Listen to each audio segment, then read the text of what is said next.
Hi, I'm Byron Beck. I'm backstage at the PSU Digital Marketing Conference 2011, and I'm joined by a local hero of mine, a KGW anchor, news anchor. You make it sound like I saved your life once or something. I think you did.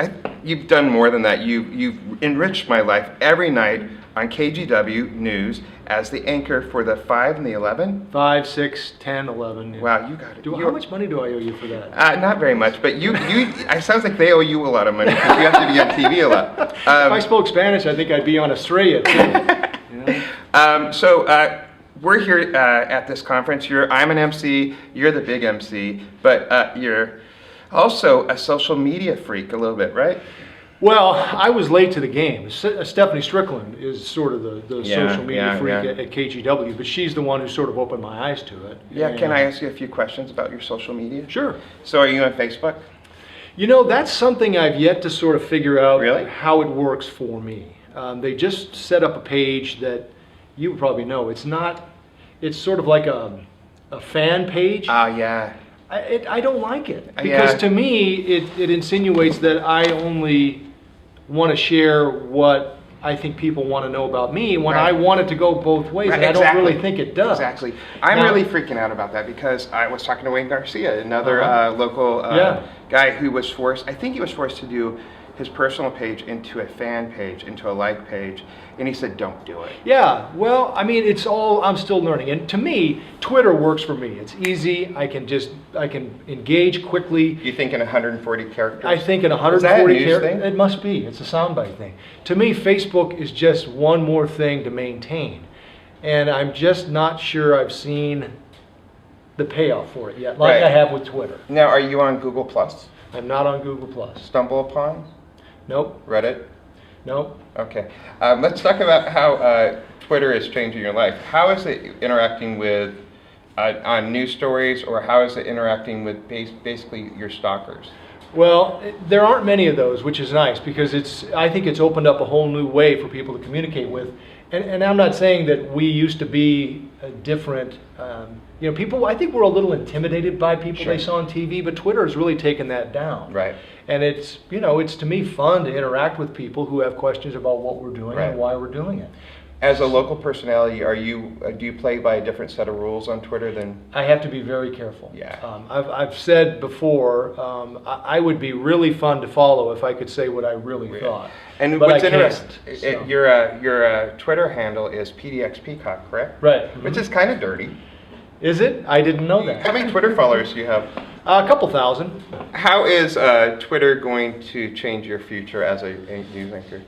I know it's a stupid question, but social media, do you see it playing a bigger role in your? There's no doubt it already has. I told the story quickly at the beginning of the conference about how when the police moved in to raid Occupy Wall Street, I found out about it on Twitter. Okay. At 10 minutes till 11, right before our news. Right. I got no information from any mainstream media. Right.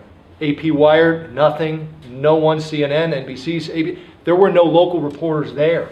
But as a local, certified, legitimate journalist, do you sometimes wonder, should I run with that if I? Oh yeah, and I made it clear. Okay. Listen, there are issues, and what almost became the story was that police were holding reporters back. Right. CBS had their chopper in the air, and they forced the chopper down. Right. So here we had all these people inside, and it was really our only source of information, and I made sure I pointed out the fact that these reports were coming from people on the inside on Twitter. Here's what we're seeing on Twitter. We're even attributing Twitter on the air. Right. But when we have no information except what we're hearing from Twitter on the inside, and a lot of it, to me, if you qualify, look, we're not sure how true any of this is, but this is what we're hearing from Twitter. Right. We can tell you that reporters are not being allowed in. That turned out to be true. Yeah. So a lot of the information, which is what you have to decipher really online these days, the source of the information, where's it coming from, making sure you understand the source before you take it as Bible. So how I think it's really going to help you in the future, and it's really going to help you, is like you're going to be able to stay home during big snowstorms. You'll just I can only hope. right. So you just say, if you want to know what's going on in weather, just go to our Twitter feed on kgw.com, and then think about it. You will never. People can post their own pictures. Right. Dusting of snow at the Sylvan overpass. I like the way you're thinking. Yeah, I mean, because geez Louise, some days you have to, like, it's scary. Like, the stuff you did with Occupy ate up your whole snow budget, right? Yeah, I'm sure. Okay. Hey, the other thing that really helped was when we had the earthquake and tsunami in Japan. Oh, yeah. I told this story too at the conference that people were tweeting me while I was on the air with all kinds of useful information that I would have never had time to try to find on my own. I'm trying to interview people on the air, keeping the coverage going. There were USGS websites that were sent to me that had great information about how powerful the aftershocks were. To me, it was like having 2,000 reporters out there helping me tell the story. Right. And the last question I have to ask you is, will Twitter ever replace you? No, but I'm sure somewhere in a college campus there's someone who will replace me in a few years.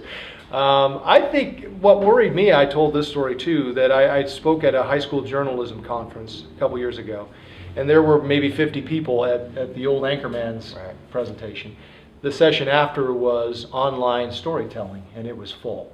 And I watched that and said, this is where we're going with it, and I think there will always be a need for the local TV news. People will always want to know what's happening in their towns. But what's happening really is that people are changing the way they consume news and information now, and we have to make sure that we're on top of that. I think people will always have that 5 o'clock news tradition, the 11 o'clock news tradition. But how it's delivered and how people consume it is. Someone asked me the other day, do you think journalism is it's a good time to get into journalism? And I said it's an interesting time. Because if you get involved now, you will be a part of what it becomes, because it isn't what it will become just yet, but we're getting close. So as long as you're on the air, I'll be watching KGW, I promise. You tell that to all the anchors. You probably told Wayne Garcia that, No, I don't. Actually, I didn't. I mean, I sometimes watch them at 10, because you're hard to find on 10, because you're on like 32. 32, yeah. So, and that comes in weird, and it just feels different. But anyways, he's the dude you should watch on the news. And we'll be back. Thanks for the plug, Byron. Sure.